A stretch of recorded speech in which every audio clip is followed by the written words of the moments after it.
Hey there folks, welcome to this video. This here is a general notice. I know it's late in the week. Next week's one's also going to be late in the week. I usually kick off the week with these, but let's get on with it, shall we? And to start off, let's talk about what's coming up.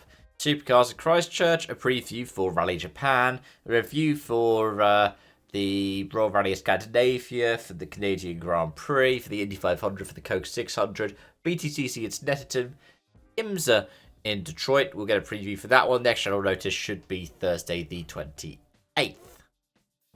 Might move that around depending, but given that after that I'm thinking of going back to the Mondays, what should be pretty much a foreseeable throughout June. Yeah,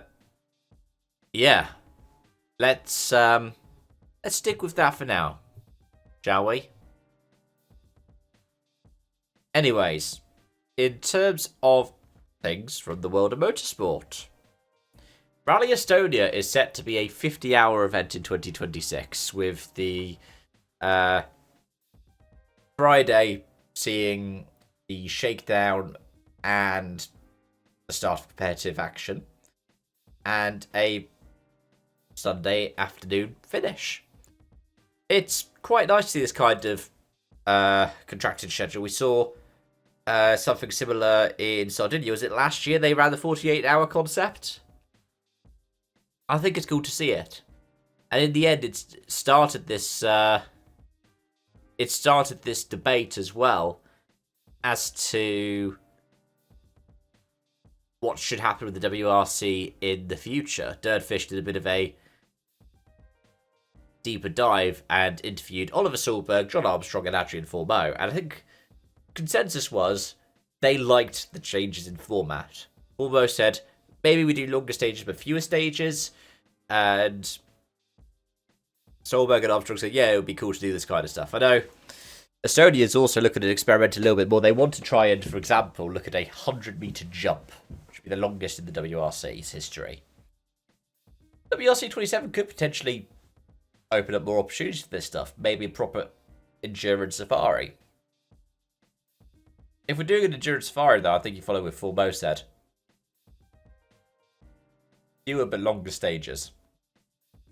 Have these tanks so that they could be refueled after the stage. Have marathon tests. Like, feasibly, you could do maybe not a 1,000-kilometer safari, unless you're making it be a whole week of rallying.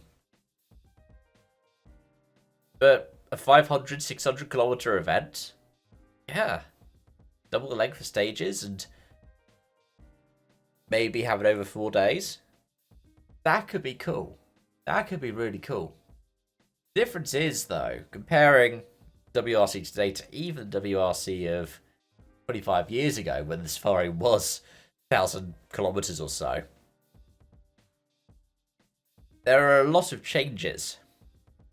The main thing being the mass professionalization of the series. Because heck, even 25 years ago, yeah, you had the big names like McRae, Sainz, Solberg, Loeb. Loeb is the one who really innovated the professionalism aspect. Yeah, you could argue Sainz has a bit of it himself. But I would say that Loeb's the one who properly innovates in the same way that Schumacher did in Formula 1. Like, Schumacher has the strict fitness regimen, right? He has the, I want to understand every finer detail. He has the, I want to know everybody who's working in this team. I want to know their families. I want to know when their birthdays are, when their family's birthdays are, so I can chat to them when I'm in the factory, just so everybody's working as the best that they can. I would say Loeb does that for rally. And so what we have now is we have a bunch of professional drivers. They have a union, they have WRC. And whilst I think they would be open to the idea of, 500, potentially 600-kilometer events in the future, you got to make sure you got the work-life balance. Because these guys prep even more now for the events. They do longer recce's, they do preview videos, they write the notes 3 or 4 times over if you're the co-driver.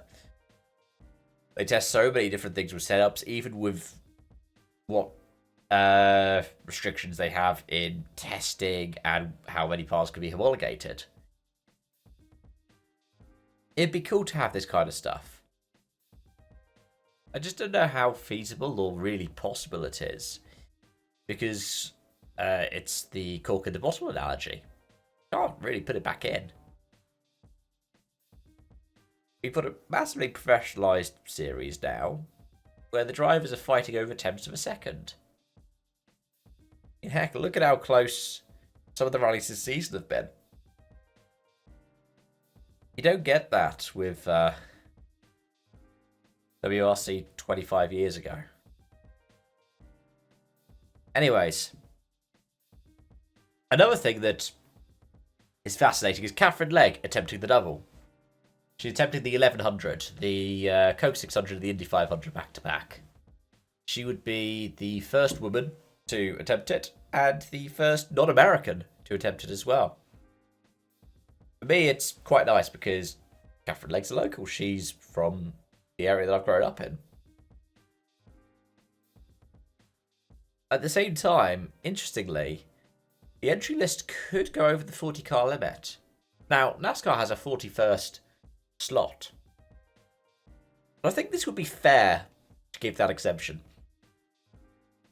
Now, whoever gets that exemption wouldn't score points. But why not? After all, it's the 1100. This is somebody who's an accomplished IndyCar driver. I know she's got a record in NASCAR as well. But I think it'd be great for the marketing of the sport to say, yeah, she's going to be the one that's locked in. Especially if you end up with a 41-car entry list. I think right now it's... is it NY who were the people who could potentially put it to a 41-car entry? Yeah, all the best to her. I hope she gets the 1100 bid, and I hope that she runs well. It'd be cool if she does, say, longer than Larson managed. I don't expect her to say what Smoke did, run all 1100 miles. But that's because, one, Smoke is Smoke. He was champion in both. But also because Smoke was in top tier equipment. And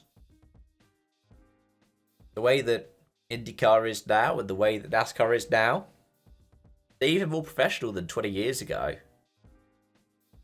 So, much like the WRC, it's trickier to manage that.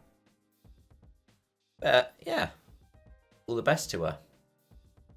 And on that note, folks, as always, thanks for watching, thanks for joining, thanks for your support on this channel. Till next time, bye for now.